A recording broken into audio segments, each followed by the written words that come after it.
Welcome to CCL's training. It's a weekly webinar program of Citizens Climate Lobbies that provides CCL supporters like you and I with access to in-depth training opportunities on topics relating to climate change and effective climate advocacy. I'm your host, Brett Cease, and tonight's topic is Numero Dos, lobby training for our December conference and lobby days coming up, focusing critically on primary and supporting asks.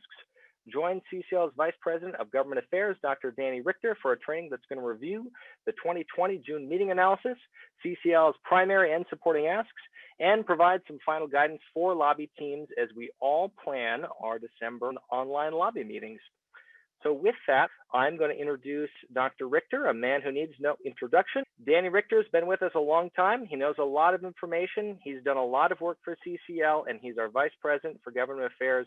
Thanks so much for being on the line, Danny. And with that, I'll pass it to you. Thanks, Brett. All right, so thank you everybody for being here again, getting yourselves ready to have success for our December lobby day.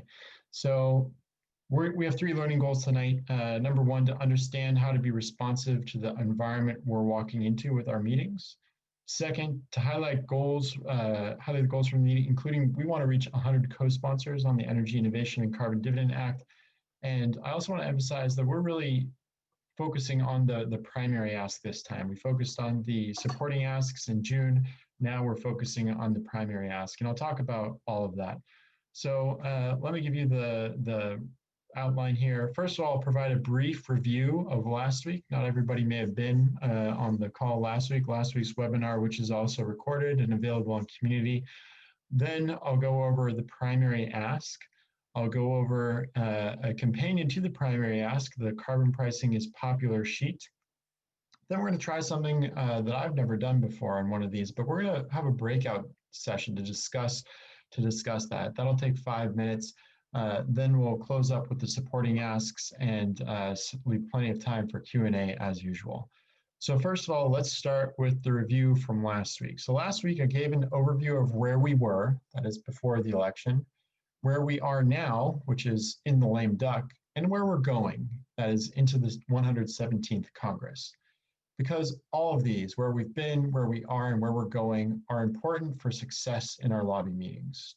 So to summarize what I covered, for the election, Joe Biden took the presidency, Democrats retain the House, but with a reduced majority, and Republicans are likely to keep the Senate with a reduced majority, but we won't know for sure until after a runoff election in Georgia on January 5th. So a lot of uncertainty, more than usual going into the lame duck. And so for the lame duck context, Congress is busy, Congress is distracted, Congress is thinking ahead, and our prescription is going to be a simple, focused, and compelling message. Price carbon. It's popular, it's effective, it's quick. Do other things, but this needs to be the backbone of whatever you do. Looking forward to the next Congress, the context is going to be with more finely divided House and Senate. Bipartisanship is going to be more necessary than ever. Our priority, climate, is aligned with the president's priorities, which is a very special thing for an advocacy organization. And so we want to make the case to the president and others that this is the easy, good solution. And we need it to be durable. We need it to be bipartisan. So in the new Congress, what do we want to do now looking forward? We want to stack the deck. Representative Deutsch says that he wants 100 new co-sponsors when he reintroduces in the new Congress. And we want to give him that. So more co-sponsors makes that case that this is the easy, good solution that has the best shot of bipartisan support, already has expert support, is immune to Supreme Court challenge, and will cut emissions by the most, the fastest, at the least cost, leaving more money for more other priorities.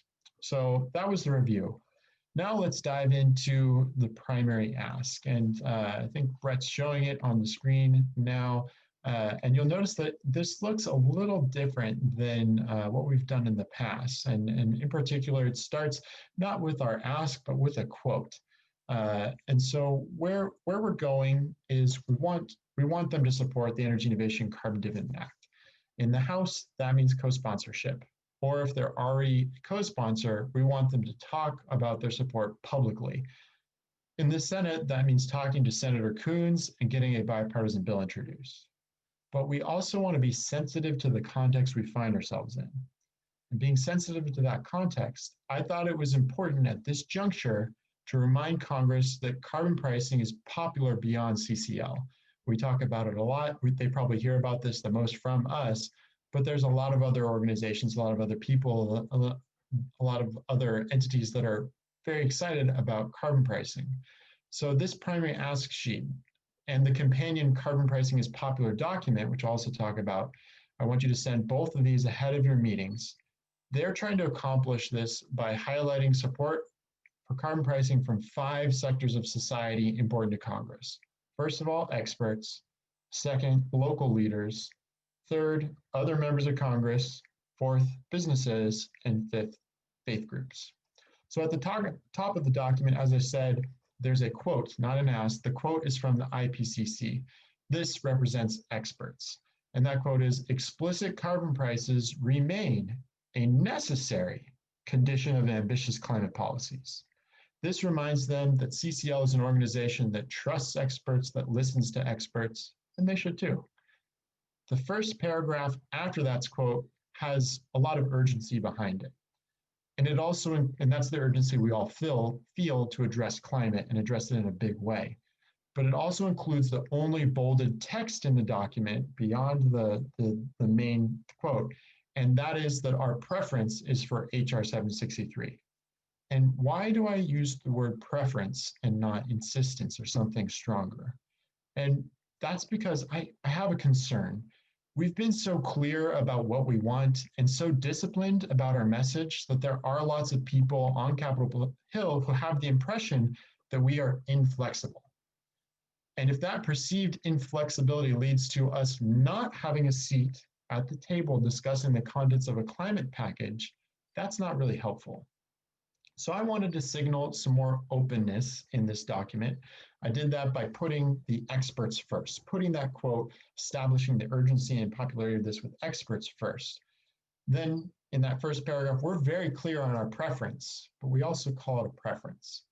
Our bottom lines are, and you're welcome to repeat these in your meetings, we want a policy that is, 1, going to take a huge chunk out of emissions, and 2, is good for the bottom 40% of earners in this country. The second paragraph is dedicated to durability. It echoes the bridge not wedge ask that we've made throughout the 116th Congress. With Congress so finely divided, this will be more important than ever. The third paragraph makes our second bottom line very clear. We need to take care of low-income Americans as we address climate. I think that citing the Intergovernmental Panel on Climate Change 1.5 degree special report in the opening point, I think that that makes the huge chunk out of emissions point quite strongly. So we're getting both of those 2 bottom lines in there. The fourth paragraph brings together our argument, again emphasizing our openness. Despite our clear preference, we remain open. The necessity for bridges that lead to durability, meaning bipartisanship, and the simple, clear virtues of the policy. This sets us up for the bullets below that will enable you to emphasize the popularity of this approach with local constituents who are not CCL, their colleagues in Congress, business groups, and faith groups. After going through the bullets, or perhaps even before you go through the bullets, you can transition to the discussion on the carbon pricing is popular document, which is really just much prettier to look at. So you can choose to switch to that earlier or later, but it's a very pretty document. Thank you to our comms team, for our marketing team, for helping us to develop this. It looks beautiful. And this, so we're going to transition, but I want to provide a little bit more refinement before I look at that in a little more detail. For Democrats, with this primary ask document, I think the things to emphasize are going to be the support that carbon pricing has in Congress, the support it has from within CCL. People often forget or don't even know that we have 195,000 supporters in this organization. Be sure to mention that. The support for experts. Also, Democrats mentioned that this works. It works fast. It works in 9 months when the fee starts being implemented, and it works big. Lots of emissions reductions expected quite quickly. I think you can also emphasize that the 6-3 Supreme Court in favor of conservative justices can't touch this. Congress has the power of the purse, and this is very clearly related to the power of the purse. It's a carbon fee. It raises revenue, it disperses that revenue. That's just very clearly within Congress's jurisdiction. So that's what I want to emphasize for Democrats. For Republicans, want you to emphasize support from business, support from faith groups, and local support from your district or your state. I would suggest you also mention Minority Leader McCarthy in the House, his imperative from that January 16th meeting I've been talking about all year, in which he called together his caucus, the Republican caucus, and said, we need to figure out climate. We want to accelerate that existing trend of Republicans becoming bolder on climate, coming up with their own climate solutions. We need to accelerate that existing trend if we're going to be successful. I think you should feel free to mention that Democrats are likely to push other policies that are harder to reconcile with the conservative agenda. And you can say that you fear there will be little time, a small amount of time for Republicans to make their mark and to arrive at a politically durable solution, and you feel that this is the middle ground. So that's the spin you can put using these two documents for Democrats and for Republicans. Now we get to the supporters building sheets, and again, I think you'll see this is a very well-designed document. Some of these points are highlighted directly on the one-page ask sheet. This sheet is really for providing a little bit more context on those 5 constituencies highlighted on the ask sheet: the local leaders, Congress itself, business, faith groups, and experts. And again, just as soon as it makes sense, transition to this document because it's more visually appealing. It's not just a bunch of text.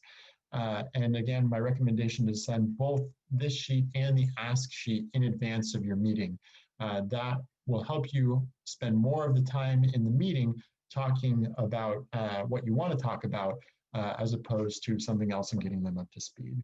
And so now, as I said, we're going to try something that I don't typically do, but we're going to go into breakout rooms, and we're going to allow 5 minutes total for this. And what I want you to discuss is how might you talk about the popularity of carbon pricing in your meeting, and think about for you, for your district, for your state. Is there an anecdote? Is there an endorsement, a fact, or a story that you can bring into that discussion to emphasize this popular narrative? Thank you, Brett. And getting back to our agenda, now we are on to supporting asks. And here, this is a little bit different. So we really don't want supporting asks to be the main focus of your meetings. We want everybody this December to make the primary ask and for that to be the main topic of discussion. In the lame duck, with everyone being uncertain about the direction that they're going to be going over the next 2 and actually making those decisions, we need to be clear about what we want if we want to make an impact on their plans. And if we're coming in there and their main takeaway is 1 of 5 supporting asks or something else, it makes us harder for us to have that impact and really make that shift. So just as the format of the primary ask is a bit different this lobby day, in response to the context we're operating in, the context for making a supporting ask is a bit different. Making supporting asks and really emphasizing that made a ton of sense in June. We needed to build clout, we need to shift the discussion, and that was, I would say, wildly successful. We added 69 co-sponsors in 2 months. The Reclaim and the BEST Acts passed the House as part of the infrastructure package, and the Use It Act passed the Senate as part of the National Defense Authorization Act. All of these still need to pass because none of them was included in reconciliation. Remember, if a bill is included or passed in one chamber, it needs to pass the other, and then they need to be reconciled. None of those made it through that reconciliation process. So all those still need to pass. And so that made sense in June. We had a lot of success there. And again, the situation now is that if a carbon price is coming, the form it comes in will be particularly sensitive to what happens over the next 3 to 4 months. And if we are not talking about a carbon price now, we're losing that opportunity, that sensitive period to influence that discussion and influence the form.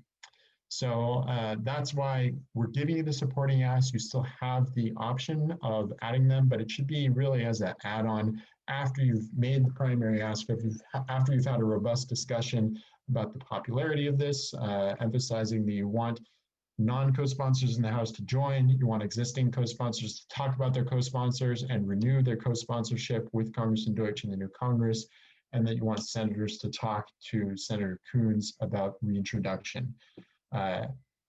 Also on the supporting asks, the situation is also different. Typically, we ask for co-sponsorship because of the success they've already had. That's really only possible for the Growing Climate Solutions Act in both chambers. All the other supporting asks in one chamber or the other, they can't add co-sponsors.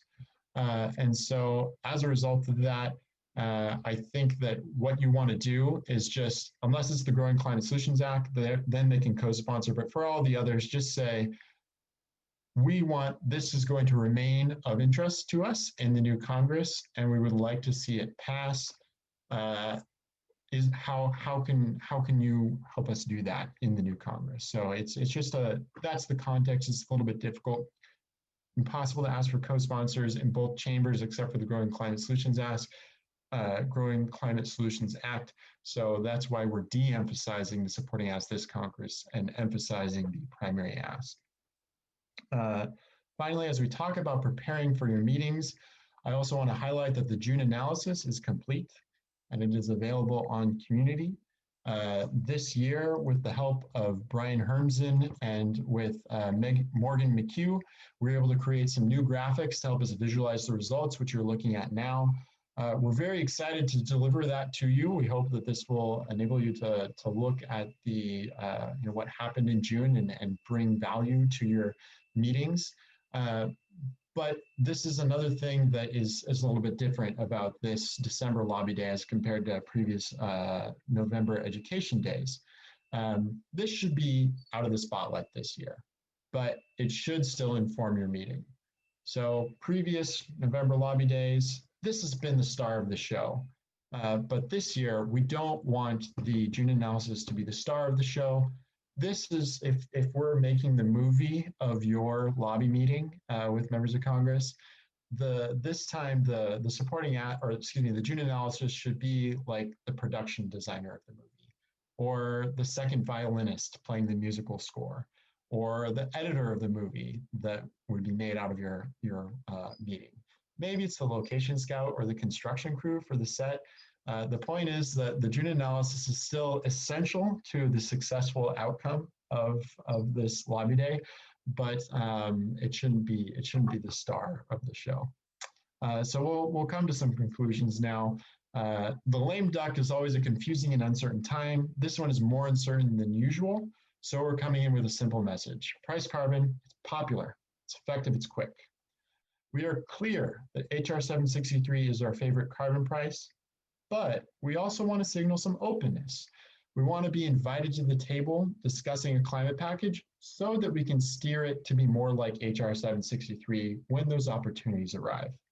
And we also want to be clear that our bottom lines in this openness are: a climate policy must take a big chunk out of emission. A climate policy must make the bottom 40% of earners in this country whole. Please send the primary ask and the carbon pricing as a popular policy documents in advance of your meetings so that you can more quickly get to what you want to discuss. Everyone should be making the primary ask and have a good discussion about it. It's what's right for the current political moment. Though emphasizing the supporting ask was right for the political moment in June, that's not the case now. You can still make a supporting ask, but that should really be only after you've had a good, robust discussion on the primary ask. And while the June analysis is complete and has some new ways of looking at the data, we do want you to use it in your meetings, but we don't want you to make it the focus of your meetings. It should play a supporting role, not like the star, like the location scout in the movie. So that's it for my presentation. Thank you, Danny. And I know that we've got a lot of questions teed up, and I'm getting a lot of questions in the chat. Just to clarify again for all those on the line, all of those links that I just put in the chat and that Danny's reviewed this whole first half of tonight's training, they're all live right now. So you don't have to wait any longer. Thanks for your patience. I know that it took a while for us all to kind of compile all those resources, but they are available at those respective pages. There's no need at this point to wait any longer. And if you have any ongoing questions, here's a reminder of where you can ask your questions on the forum and the main two resources Danny highlighted, primary and supporting asks. So I'll get the slides out of the way so that we can be inspired by each other's faces. I'll make sure that all lines can unmute here. And with that, I just want to close by saying again, thank you so much, Danny, for taking the time to join us. And thank you all for being on the line tonight, everyone. Go have fun out there planning the meetings. No, you have a Thanks, 7 everybody. Thanks, everybody. Bye-bye. Thank you for listening to this episode of Citizens Climate Lobby's training program. You can tune into more episodes anywhere podcasts are available. Inspired by what you heard today? Join Citizens Climate Lobby to advocate for bipartisan climate solutions. Go to community.citizensclimate.org to find more trainings, resources, your local chapter, national action teams, discussion forums, and more. Be sure to like our Facebook page and follow us on Twitter and Instagram @CitizensClimate. We also invite all of our listeners to subscribe to our YouTube channel for more inspiration. And together, we are creating the political will for a livable world.